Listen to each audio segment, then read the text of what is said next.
പിതാവായ ദൈവത്തിൻ്റെയും കർത്താവായ യേശുക്രിസ്തുവിൻ്റെയും കൃപയും സമാധാനവും നമ്മെല്ലാവരും ഉണ്ടാക്കട്ടെ. പ്രിയമുള്ളവരെ,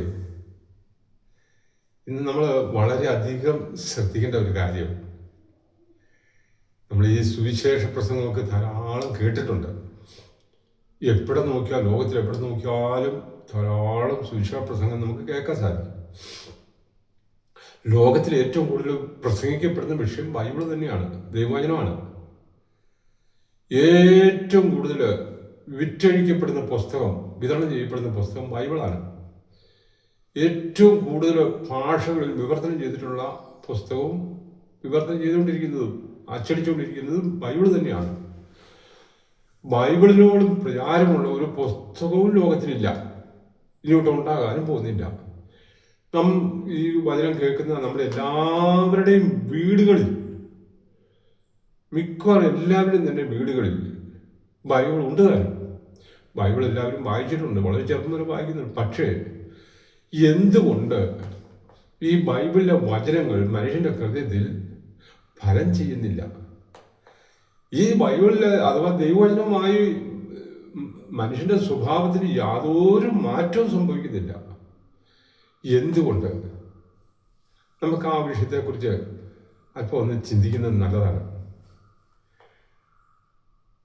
മത്തായിയുടെ സുവിശേഷം 13-ാം അധ്യായത്തിൽ യേശു വലിയൊരു ജനക്കൂട്ടത്തെ കണ്ടപ്പോൾ അവരോട് ഇങ്ങനെ സംസാരിച്ചു. വിതക്കാരൻ വിതയ്ക്കാൻ പുറപ്പെടുന്നു. അവൻ വിതച്ചപ്പോൾ ദൈവവചനമാകുന്ന വിത്ത് വിതയ്ക്കാനാണ് പുറപ്പെടുന്നത്. അവൻ വിതച്ചപ്പോൾ ചിലത് വഴിയരികി വീണു, പറവ വന്നത് തിന്നുകളഞ്ഞു. വേറെ ചിലത് മുള്ളിനിടയിൽ വീണു, മുള്ളു വളർന്ന് അന്യരിക്ക് കളഞ്ഞു. വേറെ ചിലത് മണ്ണ് ആഴമില്ലാതിരുന്ന പാറ സ്ഥലത്ത് വീണു. കേട്ട് ഉടനെ തന്നെ അത് വേഗം മുളച്ചു വന്നു. സൂര്യൻ ഉദിച്ചപ്പോൾ ചൂട് തട്ടി അത് ഉണങ്ങിപ്പോയി. പിന്നെ ചിലത് നല്ല നിലത്ത് വീണു, ഒരുക്കം കളച്ച് ഒരുക്കിയ നല്ല സ്ഥലത്ത്. അത് 100 മേനി, 60 മേനി, 30 മേനിയായി വിളഞ്ഞു. വലിയൊരു കൂട്ടം ജനമാണ് ഇത് കേൾക്കുന്നത്. 10,000-കണക്കിന് ആളുകളോടാണ് സംസാരിച്ചത്. ഇതെല്ലാം കേട്ടിട്ട് ജനമെല്ലാം പോയി. 12 ശിഷ്യന്മാർ യേശുവിൻ്റെ അടുത്ത് വന്ന് പറഞ്ഞു, ഗുരു, അങ്ങ് ഈ സംസാരിച്ച ആ വചനത്തിൻ്റെ മർമ്മം ഞങ്ങൾക്ക് വെളിപ്പെടുത്താം. യേശു ഒരു കാര്യം പറഞ്ഞു, ദൈവരാജ്യത്തിൻ്റെ മർമ്മങ്ങൾ അറിയുവാൻ നിങ്ങൾക്ക് വരം തന്നിരിക്കുന്നു. പുറത്തുള്ളവർക്ക് അത് കൊടുത്തിട്ടില്ല. അവർ കണ്ടിട്ടും കാണാതെയും കേട്ടിട്ടും ഗ്രഹിക്കാതെയും മനം തിരിയാതെയും ഞാൻ അവരെ സൗഖ്യമാക്കുകയും ചെയ്യാതിരിക്കേണ്ടതിന് അവരുടെ ഹൃദയം തടിച്ചിരിക്കുന്നു. അതുകൊണ്ട് ഉള്ളവന് കൊടുക്കും, ഇല്ലാത്തവരിൽ നിന്ന് ഉള്ളതും കൂടി എടുക്കപ്പെടുകയും ചെയ്യും.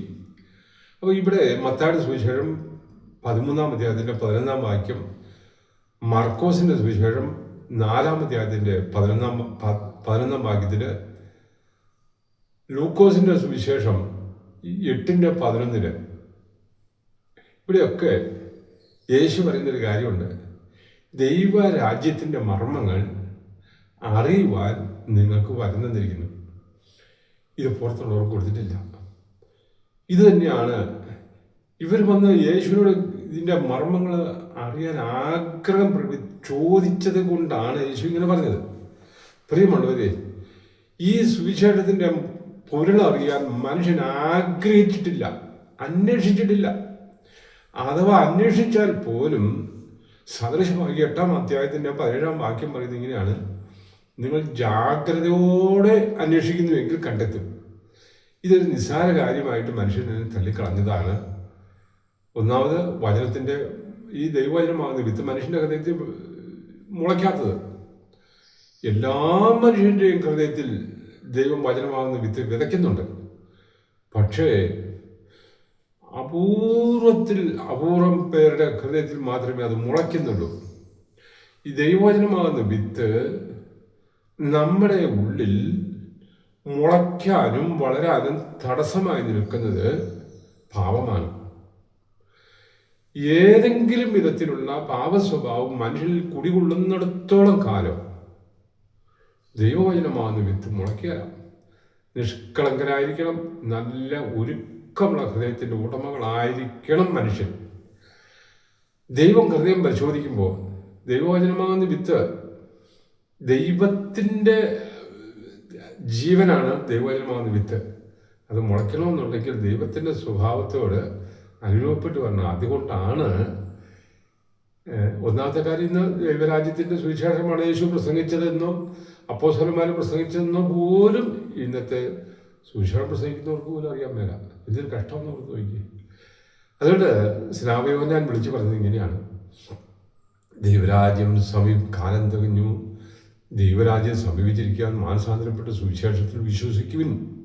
മാനസാന്തരപ്പെടുക എന്ന് പറഞ്ഞാൽ സകലവിധ പാപങ്ങളും ദുർമാർഗങ്ങളും വിട്ട് വിശുദ്ധരായി തീരാനുള്ള ആഹ്വാനമാണ്. എങ്കിലേ ഈ വചനമാകുന്ന വിത്ത് നിങ്ങളുടെ ഉള്ളിൽ വിട്ട് പ്രയോജനമുള്ളൂ.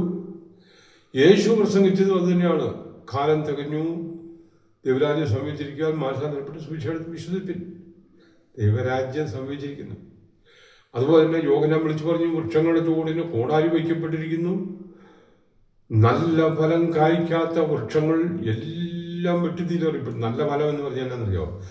നല്ല ദൈവ സ്വഭാവത്തിനനുസരിച്ച പ്രവൃത്തികൾ മനുഷ്യൻ്റെ ജീവിതത്തിൽ വെളിപ്പെടുന്നില്ലെങ്കിൽ എല്ലാത്തിനും നശിപ്പിച്ച് കളയുന്നത് തന്നെയാണ് പറഞ്ഞത്. അതുകൊണ്ട് മാനസാന്തരപ്പെടുവിൻ, നല്ല ഫലങ്ങൾ പുറപ്പെടുവിക്കുവിൻ. ദൈവസ്വഭാവം നമ്മൾ വെളിപ്പെട്ട് വരട്ടെ. ദൈവത്തിൻ്റെ സ്വഭാവം ഉള്ളവരായി തീരാൻ വേണ്ടിയിട്ടാണ് ദൈവവചനമാകുന്ന വിത്ത് നമ്മുടെ ഉള്ളിൽ വിതയ്ക്കുന്നത്. അത് വളരാനുള്ള അനുകൂല സാഹചര്യം നമ്മൾ ഒരുക്കണം. തീർച്ചയായിട്ടും പ്രിയമുള്ളവരെ, അന്വേഷിക്കുന്നതിന് കണ്ടെത്തും. അതിന് പരിശ്രമിക്കുക. നമ്മൾക്ക് ആഗ്രഹമുണ്ടെങ്കിൽ ദൈവരാജ്യത്തിൻ്റെ മർമ്മങ്ങൾ ദൈവം നമുക്ക് വെളിപ്പെടുത്തി തരിക തന്നെ ചെയ്യും. അതിന് നമ്മുടെ വിദ്യാഭ്യാസം ഒന്നും ഒരു തടസ്സമല്ല. വിദ്യാഭ്യാസം ഇല്ലാത്തവരെന്നോ ഉള്ളവരെന്നോ വലിയ കുടുംബക്കാരെന്നോ താഴ്ന്ന കുടുംബക്കാരെന്നോ ചെറുവരെന്നോ വലിയവരെന്നോ ഒരു വ്യത്യാസവുമില്ല. ആഗ്രഹിക്കുന്നവർക്ക് ദൈവം കൊടുക്കും. ആകയാൽ ദൈവവചനമാകുന്ന വിത്ത് നമ്മിൽ മുളച്ച് വളർന്ന് ഫലം ചെയ്യാൻ തക്ക വിധം, നമ്മൾ ആത്മീയ ജീവിതത്തിൻ്റെ ഉന്നതിയിലെത്താൻ തക്ക വിധം പ്രിയമുള്ളവരെ നമ്മൾ കർത്താവിനെ സ്നേഹിക്കുക. ഒരു ധനികനായ യുവാവ് യേശുവിൻ്റെ അടുക്ക വന്ന് ചോദിച്ചു: ഒരു നിത്യജീവൻ അവകാശമാക്കാൻ എന്ത് ചെയ്യണം? യേശു പറഞ്ഞു, പൂർണ്ണ മനസ്സോടും പൂർണ്ണാത്മാവോടും പൂർണ്ണ ഹൃദയത്തോടും പൂർണ്ണ ശക്തിയോടും കൂടെ ദൈവത്തെ സ്നേഹിക്കുക. ഇതാണ് മാർഗം. ദൈവത്തെ സ്നേഹിക്കുക. ആ ദൈവരാജ്യത്തിൻ്റെ മർമ്മങ്ങൾ അറിയുവാൻ, ആ സുവിശേഷത്തിൻ്റെ സത്യങ്ങൾ ഞാൻ അറിഞ്ഞ് വിശുദ്ധമായി ജീവിക്കാൻ, സകല പാപങ്ങളും വെറുത്തുപേക്ഷിച്ച് വിശുദ്ധരായി ജീവിപ്പാൻ, അങ്ങനെ ദൈവത്തിന് പ്രസാദമുള്ളവരായി ജീവിപ്പാൻ അവിടുന്ന് കൃപ തരേണ്ടതിന് ഈ വചനങ്ങൾ നമുക്ക് പ്രയോജനമായി തീരട്ടെ. ദൈവമായ കർത്താവ് നമ്മെ ധാരാളമായി അനുഗ്രഹിക്കട്ടെ.